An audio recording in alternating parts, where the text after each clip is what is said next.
Today we have a Samsung dryer that is no longer drying because the element finally broke, so we're going to be replacing the whole heating assembly. It comes with the element and also comes with a new high limit and also a new thermistor. Before I decided I needed a new element, I made sure that the two breakers for the dryer were in the full on position and we're not tripped, so you got to make sure both of them are all the way on.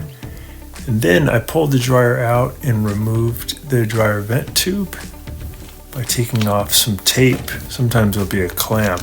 I pulled off the vent tube, and then I'm actually going to pull off this tube that it hooks to on the back by taking out one Phillips head screw.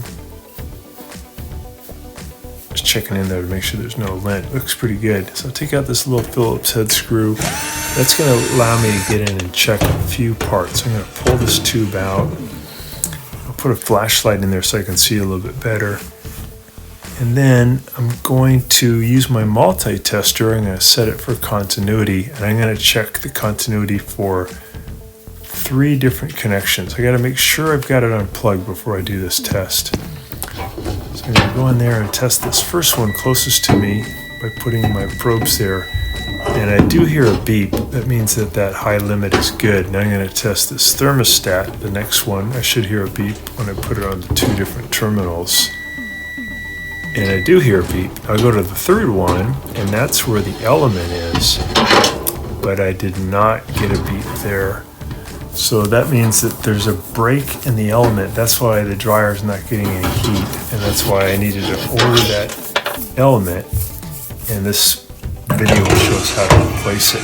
I'm just going to put that tube back in, and I'm going to look in that tube and make sure I've got it lined up. So I'm going to keep playing with it here, wiggling it around until you get that lined back up, and then I'll push it all the way in and add that little screw back in.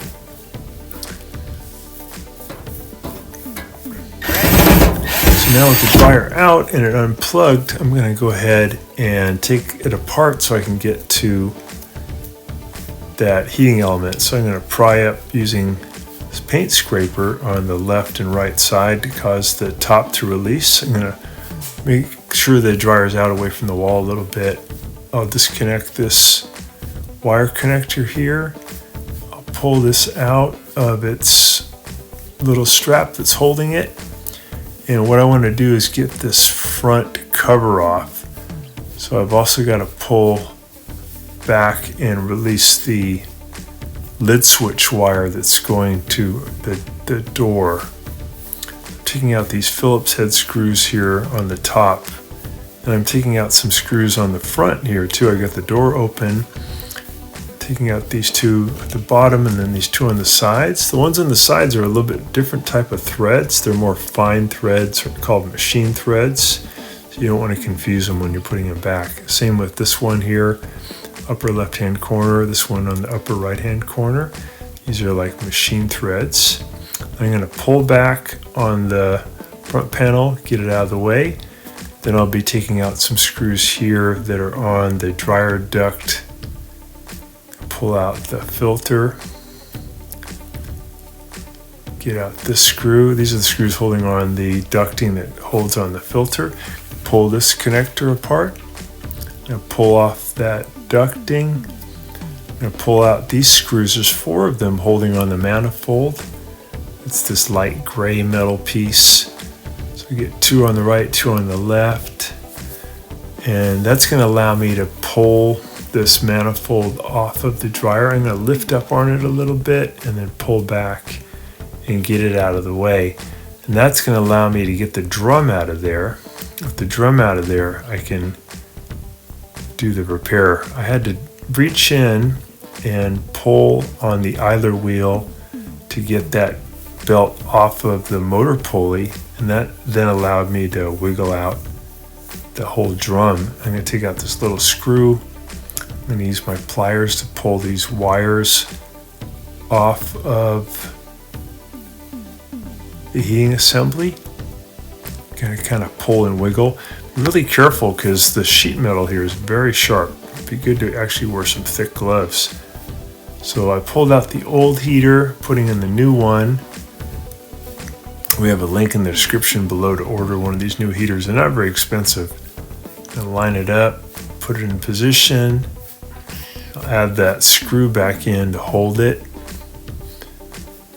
And then I'll go ahead and add the wires back in. So I'm going to push them in on the terminal, and I got to wiggle them in and really make sure they're fully seated as far in as they can go. So I'm going to add it in on this back one here too. I'm going to push in as far as I can get that connector to go onto the terminal. Wiggle it all the way in. So I got all the wires in there nice and tight. Got the wires on the front area where the element is. I'm just cleaning up. This motor had some lint on it, so I'm using a little brush to clean it up. I'm going to put the drum back in. I'm going to spin it a few times. Put the belt, I'll wiggle it around the drum, get it all the way in. You kind of see where it used to go because there's a mark on the drum. So I'm lining that up, get that in position, and then I'll reach in on the right and on the left side underneath, and I'll pull the belt over the idler wheel, and then I'll pull on the idler wheel to the side and get it over the motor pulley, and then I'll spin the drum around a few times once it's on the motor pulley and the idler wheel to make sure it's not going to slip off, and I'll make sure it's pushed in toward the back onto the rollers. And then once I have it all where I want it, I can add that light gray metal piece called the manifold.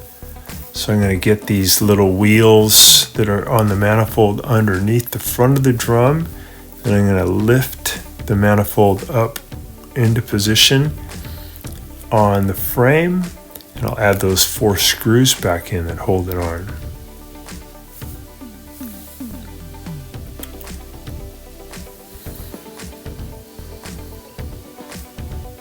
I'm going to connect that wire connector again. I'll put the cowling back in, add the screws that hold it on.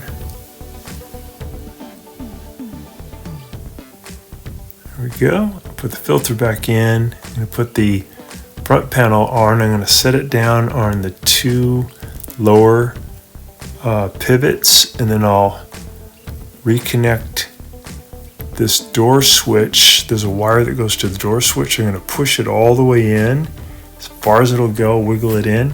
Real important to do that step, or otherwise your dryer won't start.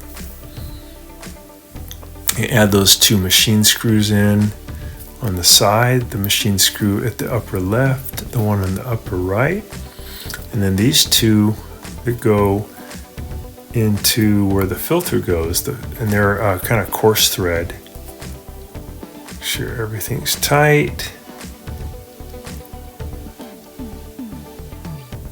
So I'm going to add this last screw that's holding on the top of the front panel, and I'm going to put the wires into their little holder there, kind of wiggle them in, and then twist the holder to hold it. And I can lower the top panel back down, and on this model it just clicks into place once you lower it down.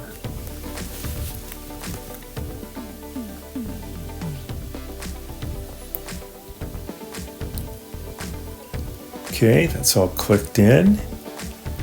So we're ready to plug in the 220 volt plug again. There we go. Make sure the breakers are in the full on position. It's heat. So thanks so much for watching. Hope this helps you with your Samsung too. Thanks so much for watching our video. Please leave any comments or questions in the comment section below. We really appreciate that. We have a really nice video coming up for you right here that I think you'll enjoy. Very similar, dealing with appliance repair. So thanks again for watching our video.